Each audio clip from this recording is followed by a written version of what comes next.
Salut à tous, c'est David. Quatrième vidéo sur le montage du moteur CRF dans le châssis du TRX. Donc on va faire un tour, c'est une petite vidéo uniquement sur le faisceau électrique. D'accord.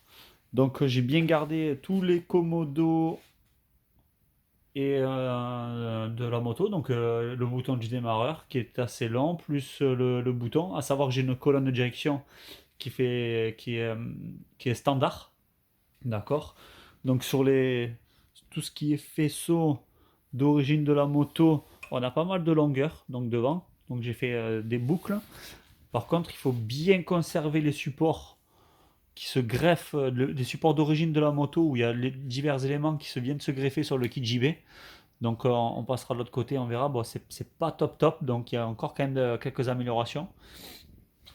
Le boîtier CDI, le régulateur. Donc le boîtier CDI, il faut bien conserver la patte d'origine de la moto qui vient se greffer en lieu et place sur la patte en inox du kit JB. Donc on voit très très bien. Donc moi j'ai protégé tout ça, les câbles accélérateurs sont protégés.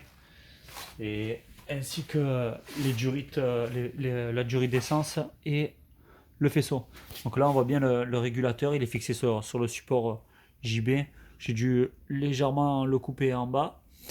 La seule modification apportée sur le faisceau, donc j'ai dû rallonger d'une vingtaine de centimètres le faisceau pour la sonde de la boîte à air qui a été reprise, qui est repiquée. Après, le reste, tout est bon. Donc après, il y a des modifications. Donc on voit la bobine d'allumage qui est fixée. Et ici, je trouve qu'elle est un peu près de la culasse. Donc je vais sûrement modifier le support. Et ici, là, la pâte, la pâte d'origine du TRX prend beaucoup d'éléments, donc je pense il faudra modifier sur le châssis. Donc il y aura réellement d'autres modifications de châssis à faire pour greffer tous les éléments. Là, ça fait trop des éléments électriques sur la même pâte. J'ai peur que la pâte, elle tienne pas. Ou sinon, tout est bon, tout tombe en face, aucun souci. Les câbles accélérateurs d'origine de la moto sont assez longs si vous conservez la colonne de direction d'origine. Je pense même une colonne de direction 1 pouce, ben, vous ne serez pas non plus embêté sur les câbles accélérateurs. Et tout ce qui est faisceau qui vient de se greffer au guidon, vous avez largement de la marge pour